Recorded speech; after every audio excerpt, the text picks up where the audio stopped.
Happy birthday. Thank you, son. 21 again. You could be my yes, son. son. Yeah, I've never thought about that. You've made my day. Before we go another yard, Betty and Philip from Godmanchester have rung to wish Ted a very happy birthday and to send all their love and best wishes to both Ted and to Jackie, and hope that the boys are well and the guide dogs also send love licks and wags. So nice. There you are. So that's nice. The first one. Anyway, I mean, everybody knows what all this became, but perhaps fewer know about the earlier years. So tell us, for a start, where were you born? A city called Vancouver. Mm-hmm. Perhaps one of the most, well, without a doubt, one of the most beautiful cities in the world. Is it? But when I was born, it was only 48 years old as a city. Mm-hmm. It had started with just a bunch of tents in the mud. And even at the time when I was a tiny little boy, there were no pavements to walk on, just planks laid across the mud. And no pavement for roads, for cars. Yeah. First of all, they laid tram lines everywhere. Right. In a nutshell, perhaps no city in the world has grown so quickly to become what into it the is. Most beautiful city in North America. It is absolutely gorgeous. Did you come from a big family? There were aside from your height. I mean, I roll over 6 feet, yeah. I had 3 older brothers right. who were quite close together. Right. And then there was quite a long gap. Mm-hmm. And suddenly I came along. Right. They had a girl's name, of course. They wanted a daughter. They were going to name me Edwina. Edwina. Right. I love it. They soon changed that to Edmund. I'm not surprised. My dad, when years later, said to me, well, I got my revenge on you. I gave you 3 kings, Edmund, James, and Arthur.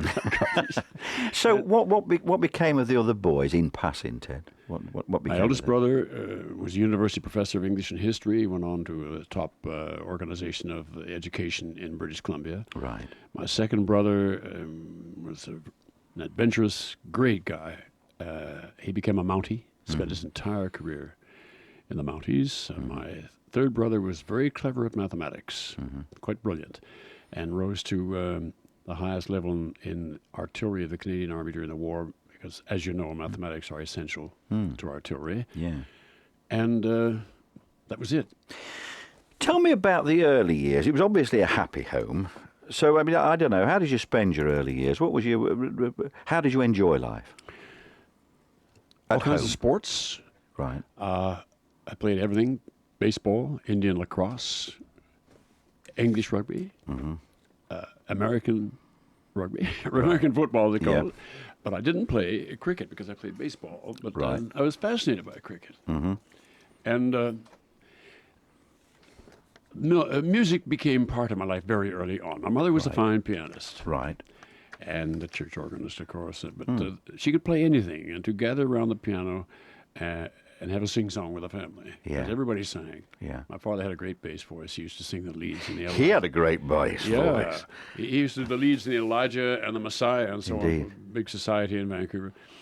And I think music became an essential part of our lives. And then I began to learn piano under my mother, but I really wanted to sing, Yeah. Couldn't stop me. Yeah. School choirs, competitions, male choruses. What really influenced me most of all, that suddenly we could listen on the radio to the operas being performed at the Great Metropolitan Opera Company in New York. Right. And that was the equivalent of La Scala in Europe, Milan. Indeed. And suddenly, every afternoon, because they're 4 hours ahead of us. Yes. It was nighttime there, but late afternoon where we were. That's right. I could listen to the greatest voices in the world, Beniamino Giglis and all these fantastic opera singers. And I began to get interested at the age of, about 10 or 12. As early as that? Yeah. And then I wanted to go and see operas. Every time the La Scala Milan company came on tour, the ballet, even the ballet, I used to go and see all the ballet as well. I was fascinated. So as early as 10, then you knew pretty much what you wanted to do, although it was to slightly change, as we shall find later. What about schooling, Ted? Well, where'd you go to school? A lot happened to make me perhaps change my thoughts. Yeah. When I was about 13 or 14, my father decided to go back to ranching, or they call it ranching, it's farming really. And suddenly this Vancouver city boy is transferred to country life. And Yeah. I absolutely adored it. Did you? Took to it completely. Right. And we had cattle and pigs, and we had a big hatchery. We had a couple of thousand hens supplying restaurants in Vancouver, and hatching of chicks and so on by the thousands. And it was quite a business. And I took to it completely. But my world changed. Instead of having to get up early, later in the morning, say 8:15 to go to school on my bike, now I'm up at 5:30. Indeed, yeah. And doing chores with my father until about 7:30, and then I had to catch a school bus and go 20 miles to school. So I was just going to say, how far were you from school? You're 20 miles 20 from miles, school. yeah. How old were you when you left school, Ted? 15, 16, 17?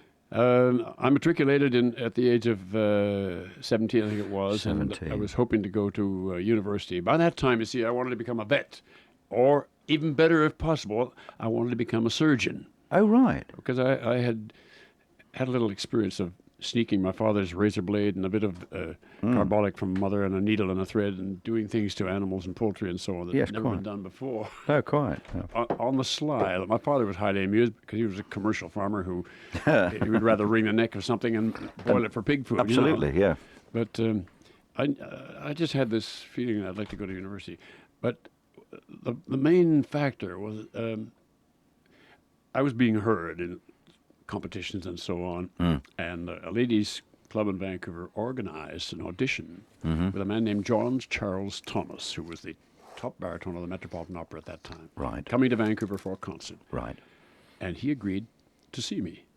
So I'm ushered into the Vancouver Hotel, which was a fantastic 20-story building, Yeah. up in this glorious suite. And there was his own pianist there at the grand piano. And he asked me what would I like to sing, and I sang a song that he had recorded himself, and then he sang it back to me, and it was the most, at 16, it was such a thrilling, Yes, quite. nerve-wracking, but thrilling experience.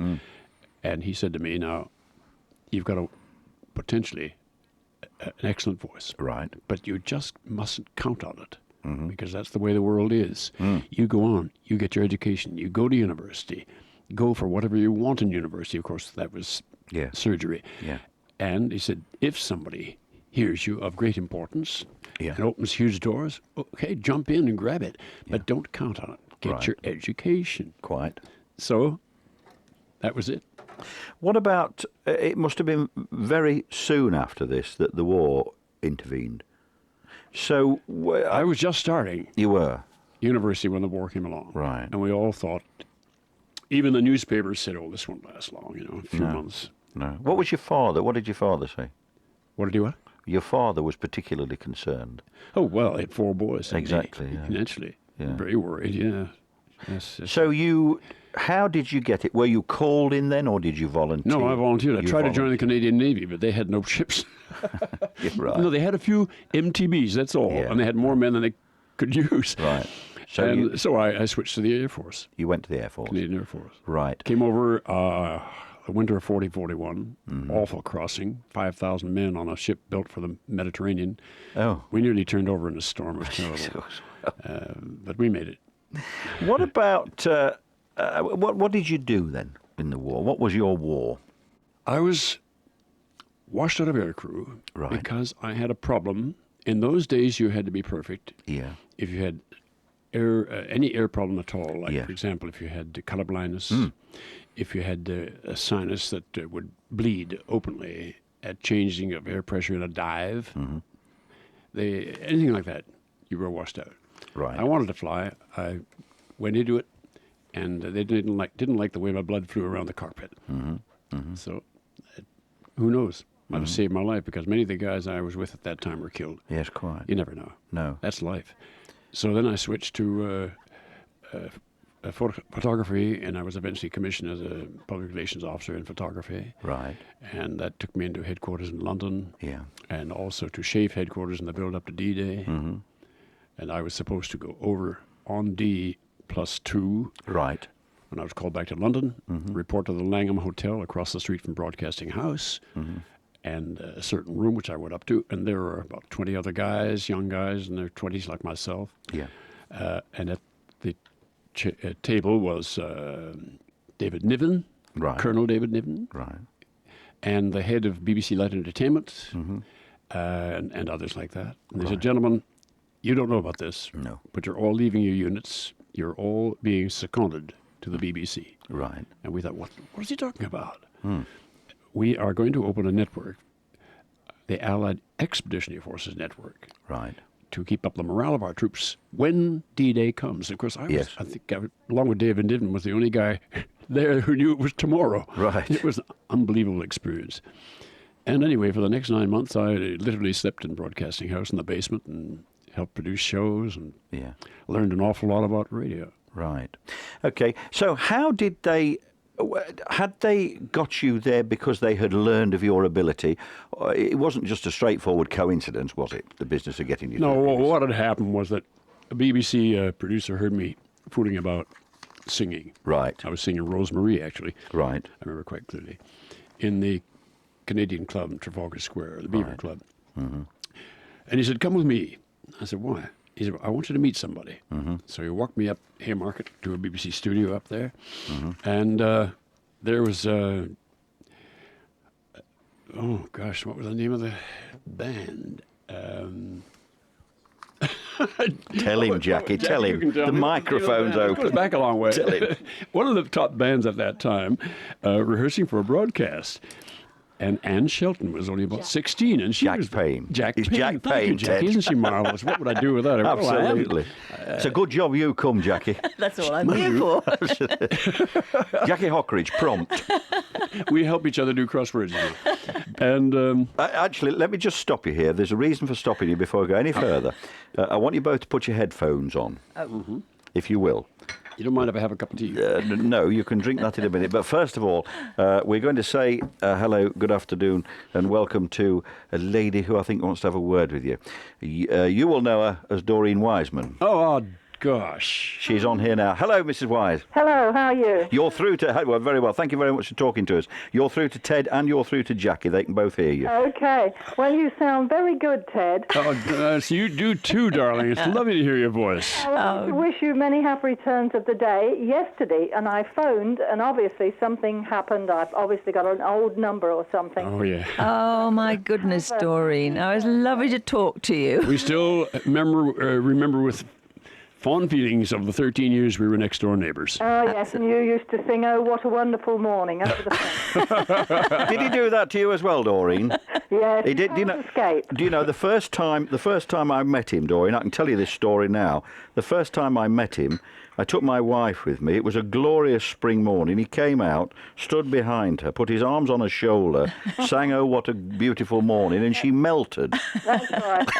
Well, that's better than saying I've grown accustomed to your face, isn't it? And Doreen, do you remember when we used to have those parties? Because Doreen's a good dancer, you see. Right, yes. And we used to get cracking and we used to watch each other improvise like mad. Do you remember? Yes, we had the act, and then we did all those charades that we would play. That's Oh, right. yeah. Great fun. You were always very good at that. I want to know if you finally painted the upstairs on the house. Yes, we All have. done. All done. Now, there have been a lot of changes in the last 30 years. yeah. We should perhaps mention while Doreen is on here. Doreen, of course, the widow of sadly of Ernie Wise, who died quite recently, and a delight to have her on the programme. Should perhaps mention the three of you between you. You better cobble up the story now of how the Hockridges arrived to live in Peterborough. How they came, well, Now there are three of you, so get on with it. well, they used to come in with all these house details of where they were going to live and what they were going to live. And we were in Torquay at the time. That's right. And I said, "Oh, I'm so fed up with all this house business. The house next door to us is for sale." No, Doreen, I must correct you there. Finally, it was at the Palace Manchester we came. Don't you remember? We came down from the Palace Manchester during the pantomime You up there. invited us down for a weekend. We I met you. know it was a weekend because the It boys was. were working. I remember because it was the Palace Manchester. You said, "Come home. The house is empty next door," and you told us so. You had a picture for us about it and everything, and you just, said you must come with us for a weekend. I remember coming back and saying, "We've bought a house in Peterborough. Why?" And I can remember you telling us you'd bought the house. Oh my God! I just can't honestly. Ernie kept saying it's going to be a development town. No, it's going to have a great future. It's not just a market town like it is now, and it has. We've had 34 wonderful years What a there. great future. Well, there you are. Anyhow, it's lovely to talk to you. It really It is. certainly is. Thank you very much, Doreen, for coming on. It's a pleasure. Stay well, my darling. We send kindest regards to you. Bless your heart. God bless. Thank you. God bless. Bye. Thank you. Bye. That's Doreen Wise, the widow of the what a late. surprise. Yes, Nice well, I surprise, spoke to her this morning. I thought we might. You can take your headphones off again after. She's forgotten, actually, that Ernie was trying to talk us into buying that house. Right. And I said, no, I don't know anything about Peterborough. And he went and made an offer in our name without telling me, and the man accepted. And he said, take it, I've knocked the price down, you know. As you would expect. Always a Billy bargain. Audrey in Bedford rang to wish Ted a very happy birthday. She's part of his Appreciation Society, and he would also like to thank you for your 100% support of the Society and assure him of their love and loyalty and thanks him for all he's done. So there you are. Audrey That's and She's a Audrey. super gal. Audrey She and really Roy, they're is. great Well, couple. Great I'm couple, very yes. pleased that they've. Yes. And if you want to pass greetings to Ted, if you've got time, if you can get on 0645 25 2000. Right, now let's get back to the thing a bit more if we can. And we were sort of losing away a bit there. I'm just wondering what we better do here because there's another piece of music. I know you want. I'll tell you what we'll do.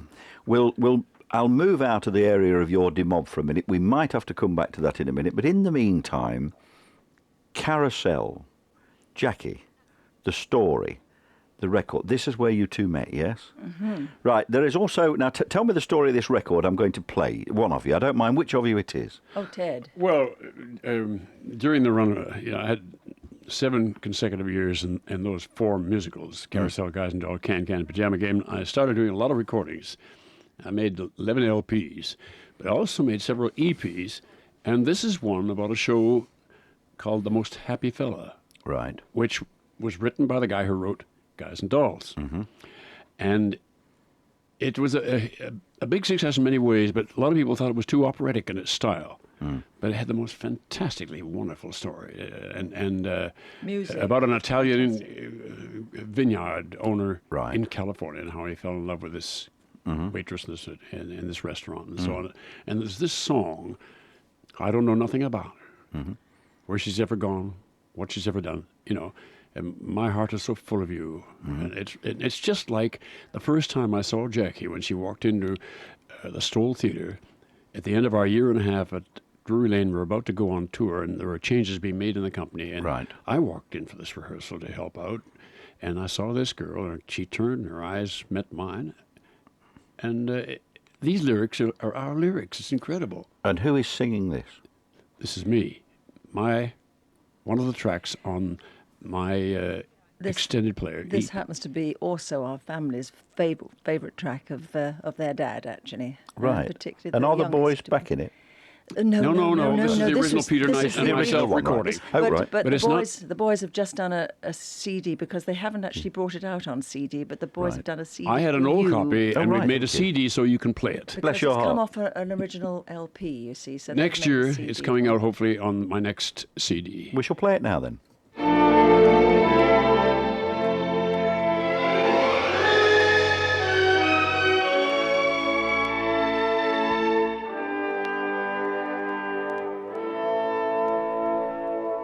I don't know nothing about her, where she's ever gone, what she's ever done. I don't know nothing about her. I don't gotta know. I don't wanna know. What I saw was a kind young lady. I want to get married.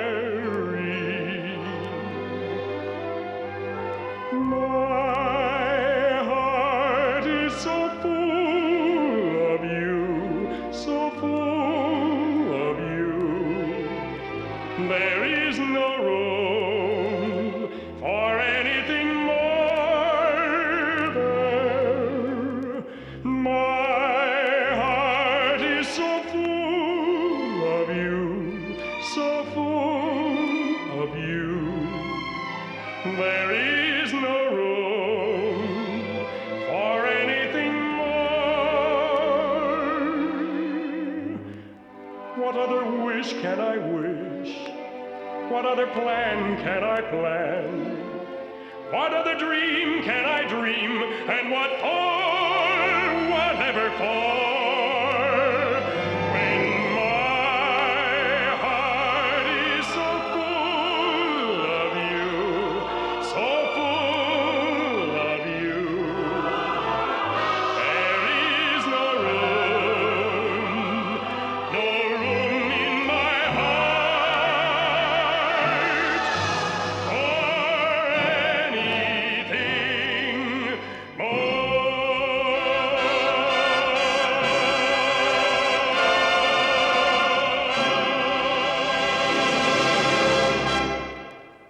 My heart is so full of you then. Sung by my guest this afternoon, Edmund Hockrige. Delight. Very nice indeed. And your favourite track, you say? It's also our boys, our two youngest, who love this track. They love the whole of the You know, our music, boys don't have their they? own recording Yes, studio and indeed, everything, yeah, and they yeah. are musicians and so on. It brings tears to their eyes. They Yeah, absolutely love it. And of course, Jackie and I love it because it's like the story of our life. Well, But- why not? Now, look, just before, okay, I was going to talk about Eddie Mob, but we've moved on, so I'm not going to go back now to that. You've met Jackie, so you courted her. So where did you marry? We got married secretly Right. in a little church down in Kent. Right.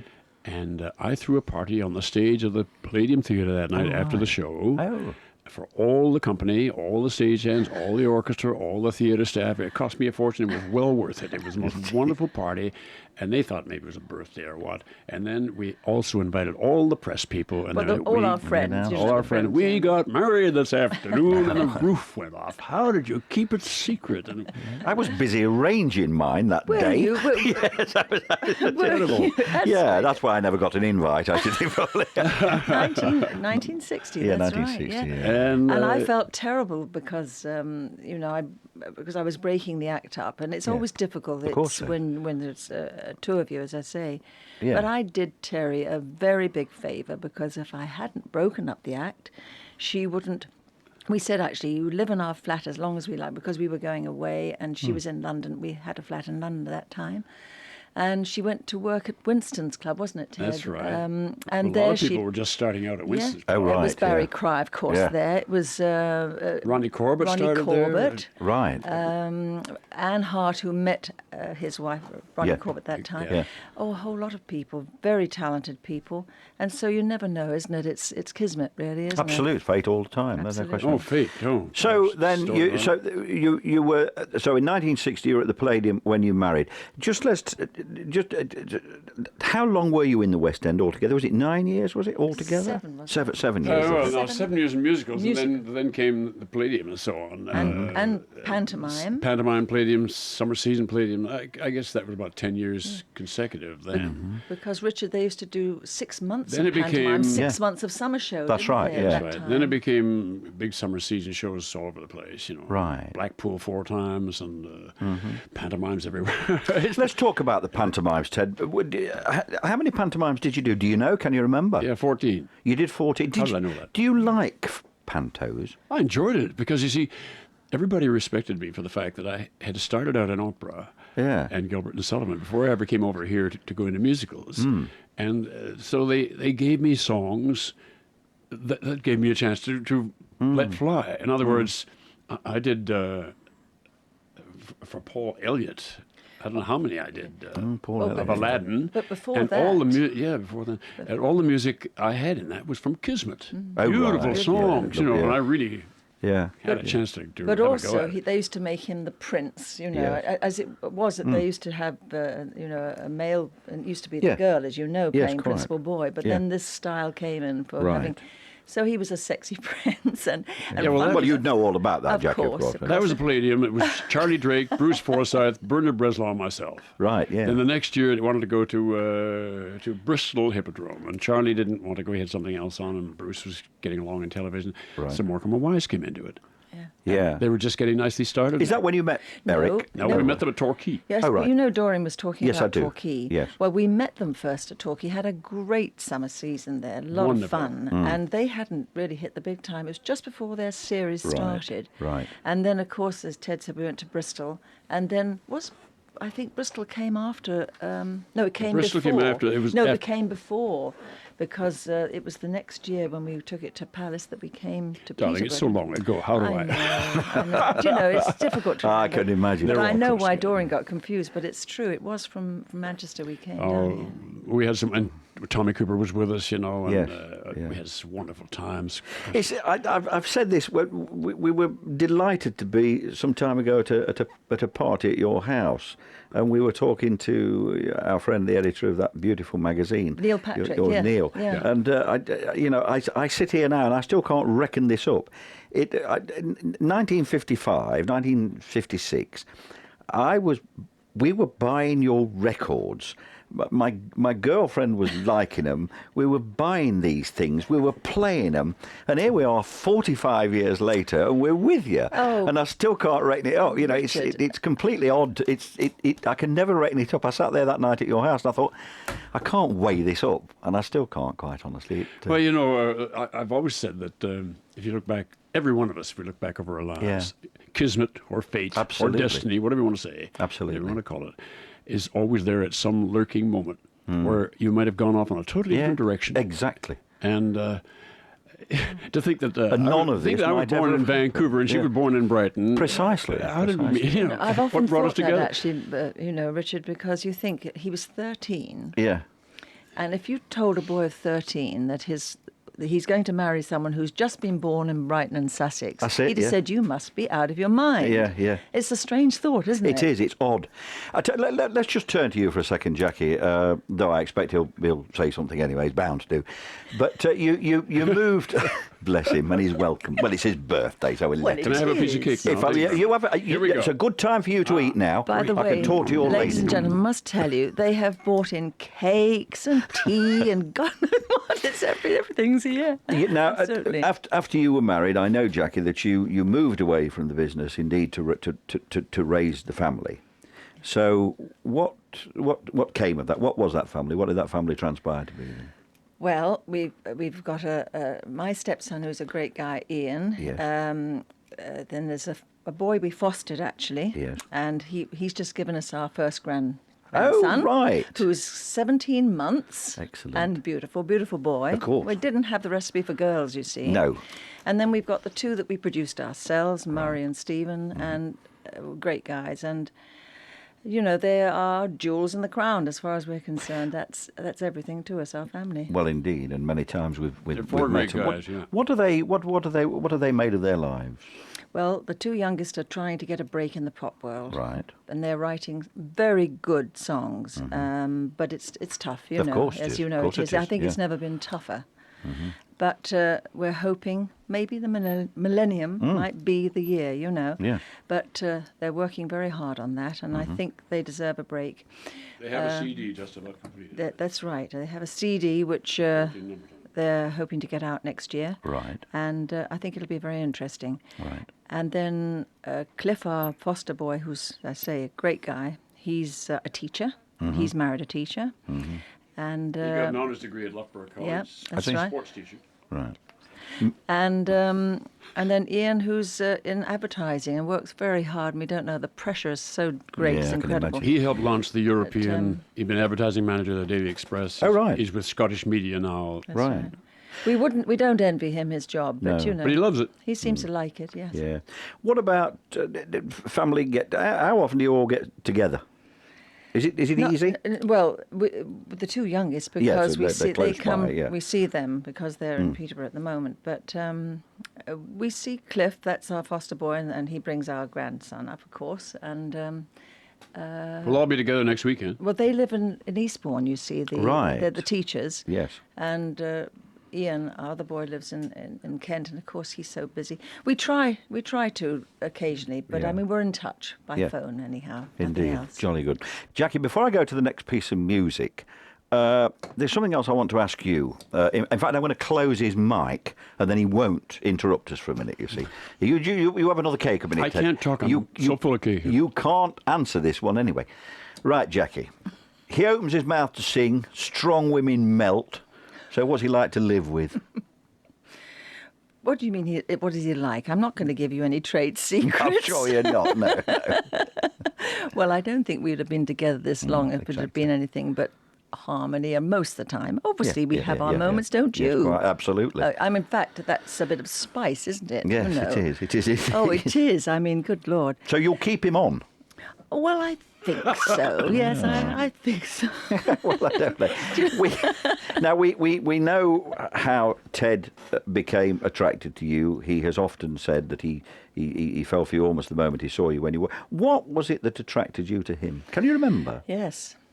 It was a pair of tartan trews and a big sweater in Carousel.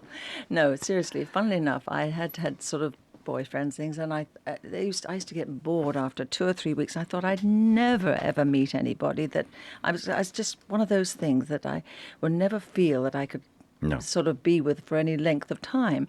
And I think in our business you're always, well, I started in pantomime. I went into Bless the Bride, and this was just my second show, my second big musical. Yeah. And I'd just gone for the audition, and I thought, I know nothing about Carousel.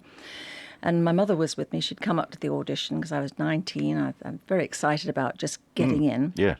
And I was thought, well, I must go and find out what all this is about. And we went to the Drury Lane Theatre, and the only seat we could get was right at the back of the gods. And those days I could see the stage without glasses. and I thought, well, I really honestly can say that in Carousel, Billy Bigelow had this great big chunky yellow sweater and tartan trousers. And I was just, I can say this, I was spellbound by this beautiful voice and the whole thing. And I was so absolutely devastated when they killed the leading man off so early in the plot, you know. I thought, oh no, I can't bear it. Of course, then they brought him back, as you probably know the story of Carousel. Yes. And that was it, really. But to be honest, it was one of those things that I guess it was love at first sight. Let's listen to him. Let's listen to him again.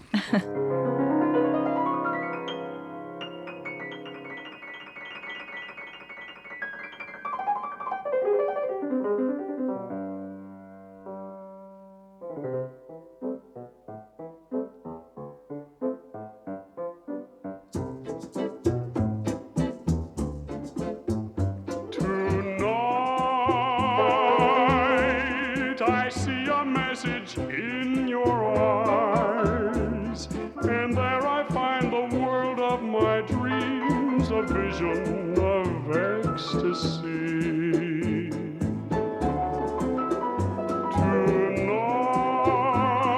Tonight you bring a glimpse of paradise, a tale of love in each little smile that whispers of joys to be. Now the lights are low and every moment brings a million charms. To that lovely melody I'm holding heaven in my arms. Tonight a magic spell our hearts entwine, and now I feel the touch of your hand that tells me tonight you're mine.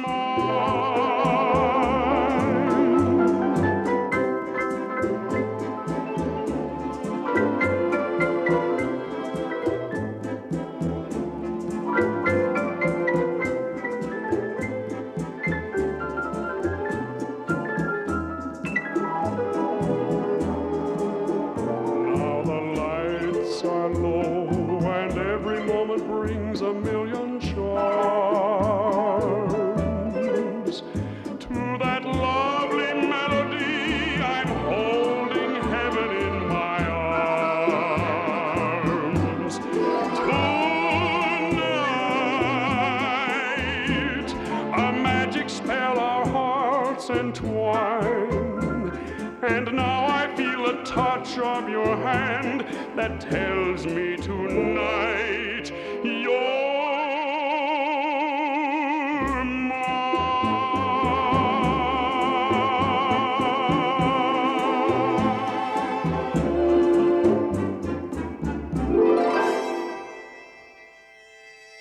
this afternoon's guest again, this time tonight. My guest, Ted and Jackie Hockridge.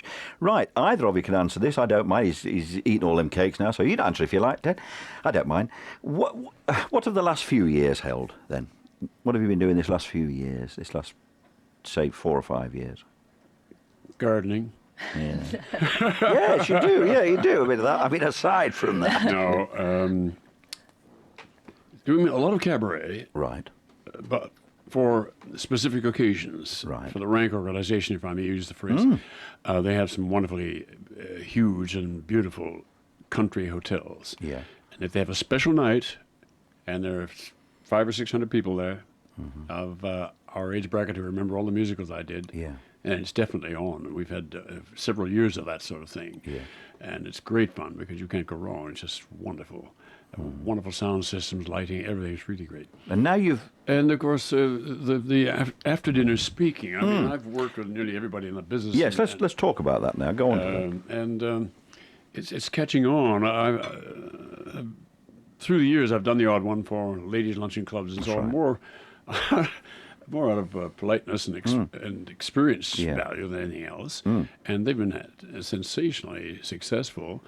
And words get around, and now shipping lines are grabbing us for cruises, and I've done rotaries, conventions. It's all building up because I have a lot of very funny things that happened on stage and backstage, and about stories about the nicest type of stories about the people I worked with. Right. Yeah. Great friends of mine, all of them.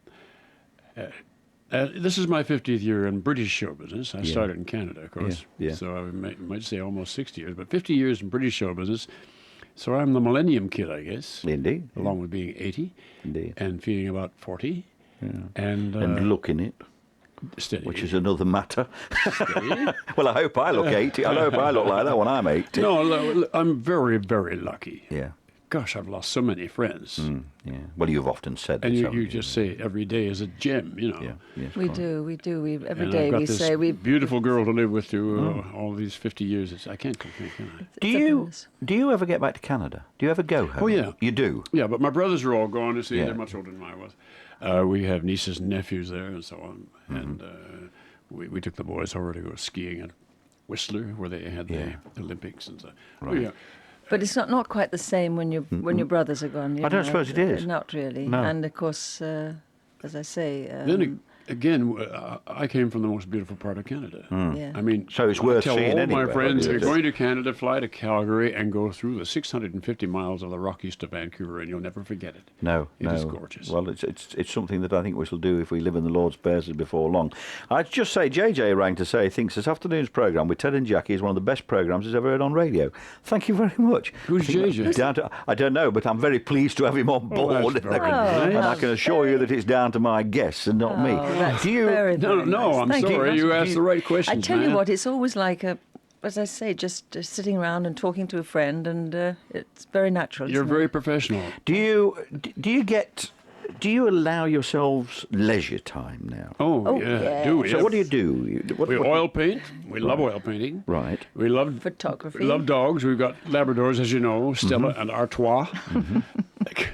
And the garden, as you say, keeps we've us taken up very the gardening busy. because our gardener, who was a dear old boy, but he'd been a prisoner of war of the Japanese, his health just finally gave in, Right. and we couldn't find anybody to do it as well as we could do it ourselves. So we're doing it ourselves now. And that does take time. You know, we've got yes, you've quite got a a lot big of garden, garden, yes. actually, so that keeps it, and it keeps us We fit. played a ball game. We on did. We there. That's played right, ball, we were didn't we? ball. Do you remember? That's Actually, right. I remember you and Balls. Betty were quite good We at it. won actually. once. You won.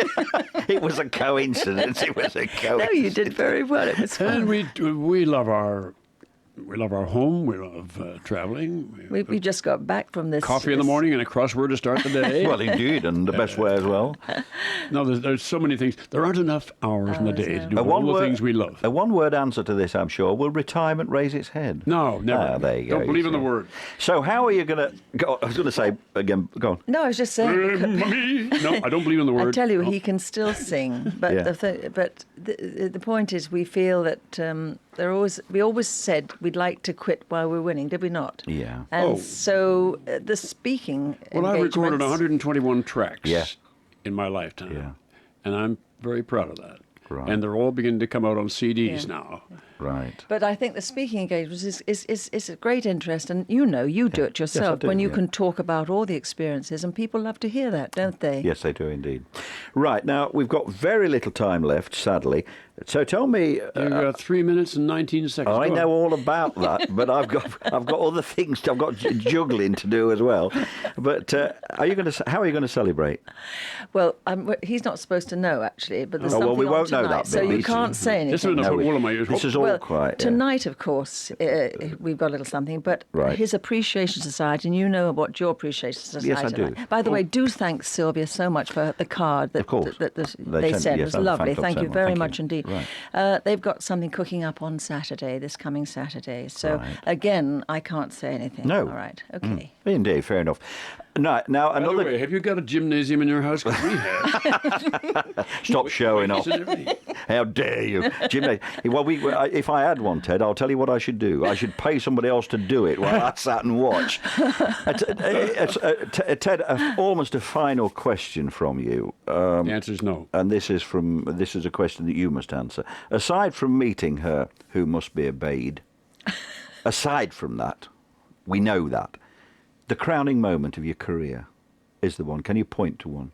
What was the thing, the time, the moment? Being in Britain for just a few days, being phoned, did I know Carousel, being told they had to have a leading man immediately, and going through an audition at Drury Lane Theatre and having the management say, this is the guy we want, and going straight to the phone and phoning Richard Rogers and Hammerstein in New York and saying to them, phone Toronto, Canadian Broadcasting Corporation, get him out of his contract, they can't have him back. My life changed just like that. And that was the moment when it all started to get together. Okay, well, look, it's been an absolute delight to be with you again, as it always is. Thank you very much for taking the time to come down from Peterborough to be with us. Please come and see us again, both of you. Have a lovely time tonight. Have a lovely time at the weekend. There'll be an awful lot of people who wish you well. There's no question you. about it. Richard, we've known you Thank quite a few you. years, and the friendship is one of our most valued. Bless your heart. You're a And great thank guy. you, everyone, for listening. Thank Indeed. you. Thank you.